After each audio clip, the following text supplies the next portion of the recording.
Summer 2018. One thing that means for me is an annual trip to Folkston, Georgia, the mecca of railfanning in the southeastern United States. We hadn't been there 10 minutes whenever train number 1 hurtled through town.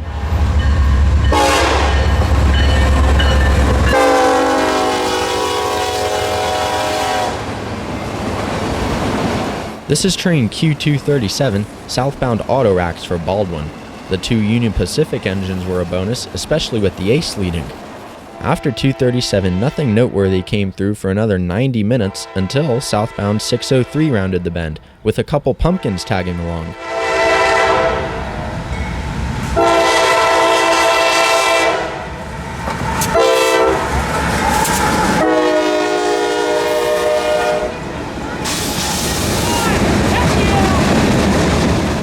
Once 603 cleared, things quieted down for a while, until 2 northbound signals lit up.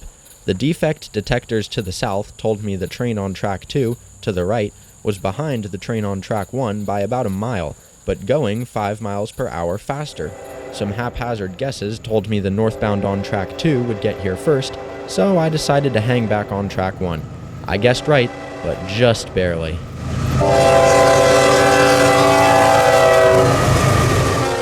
This is northbound Q038, juice and containers bound for New Jersey. And this is EO19.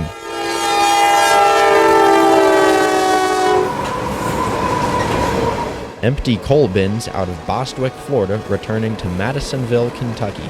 The next morning, I was awake by 6 a.m., just in time for Q455, bouncing quite a bit of power down to Jacksonville.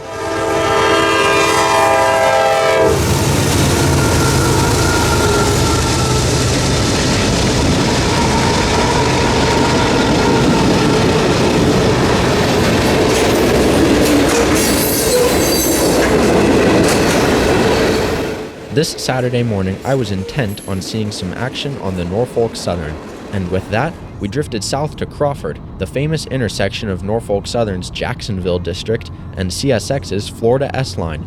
There are typically 3 NS trains through here in the morning time, and today was no exception. First up was southbound 209, hammering into Simpson Yard and ultimately Miami via the Florida East Coast Railway.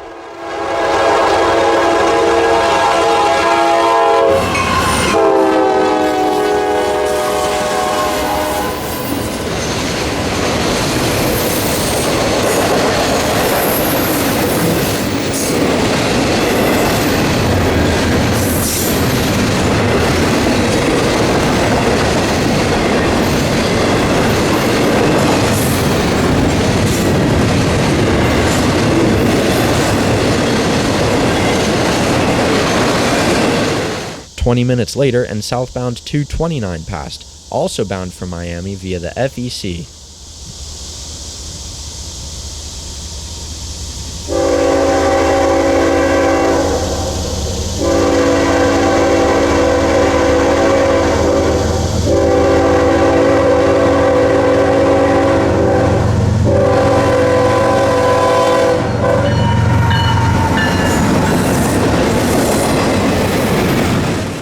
After the inbounds came the outbound, NS Junker number 330. 330 had been patiently waiting in the siding to the south, however the patience seems to have worn off as the engineer loudly notches the train onto the main line.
Back up in Folkston, found Q455 heading back north with a completely different set of power. We were all hoping they'd send the NS and CN duo back north, but I guess the Moncrief Yardmaster had other things in mind.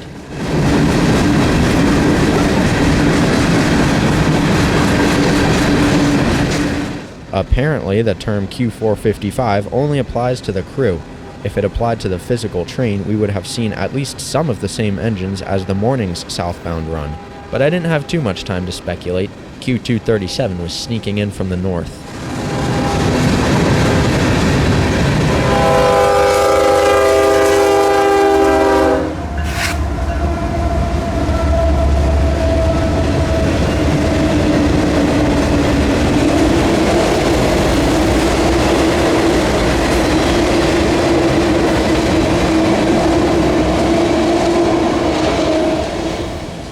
Later on in the afternoon, train Q452 was coming north with some Union Pacific power up front.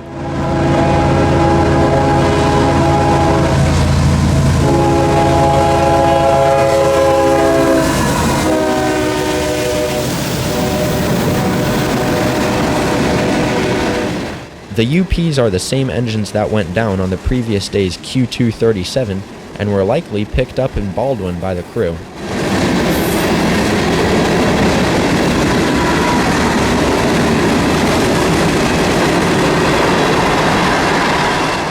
Later on in the evening was the train of the day through Folkston, CSX Q609 with an SD60I, as well as 3 armored recovery vehicles.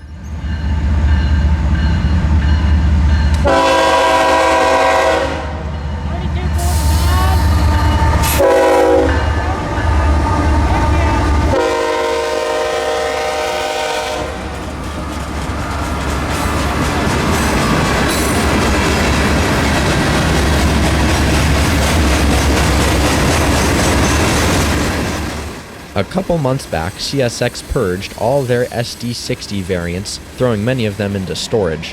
Whether 8767 has been reactivated due to power shortage, or it was one of the few that remained in service, it was still a pretty sweet sight. From here, nothing exceptional happened in Folkston until I woke up early again on Sunday, just in time for a flurry of activity. The dispatcher couldn't confirm that one of the switches was locked, holding up 5 southbounds while a crew member on the ground checked the switches. Once they were set, the floodgates were opened, simultaneously releasing 2 trains off the Jessup sub, Amtrak 91 on track 1 and CSX Q031 on track 2.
Shortly afterwards came Q455, bringing more out-of-towners through the fog and back home.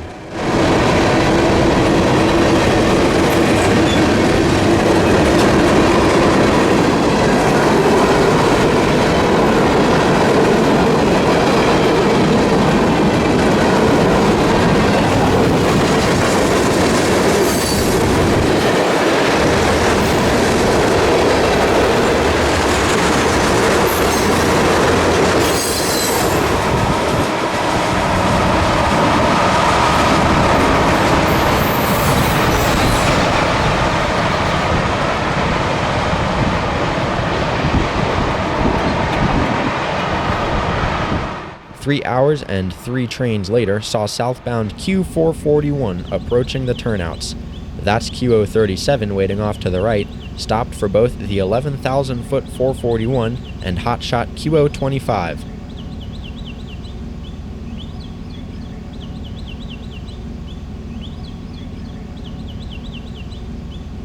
At first I thought 441 had a relatively mundane lineup. Well, that's what I thought, until I saw the cream paint on the cab of that third engine. And once it came into full view and I got a glimpse of that BNSF lettering, well, that's when I really got psyched.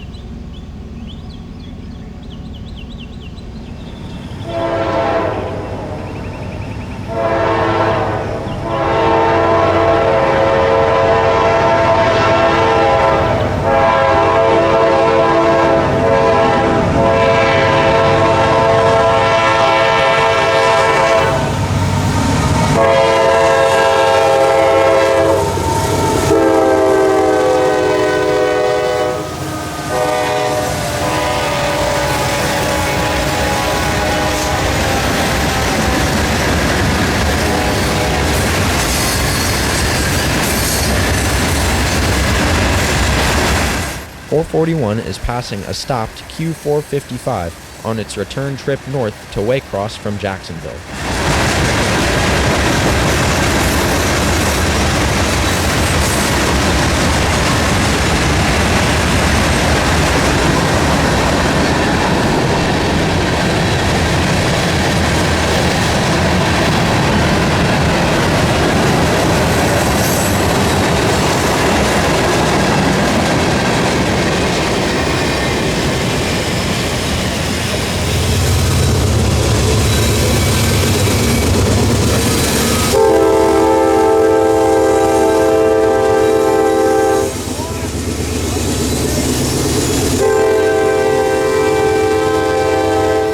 Once 455 moved out of the way came the aforementioned Q025, which met A794 almost perfectly.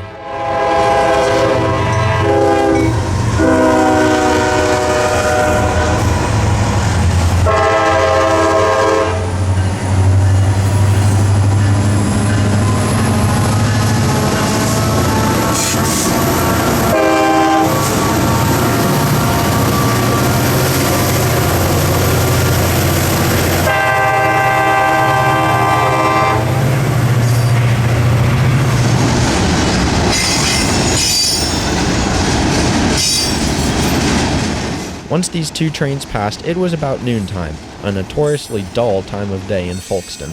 And on that note, we said our goodbyes and hit the road back to O-Town. Thanks for railfanning with me today, and don't forget to stop on by next time.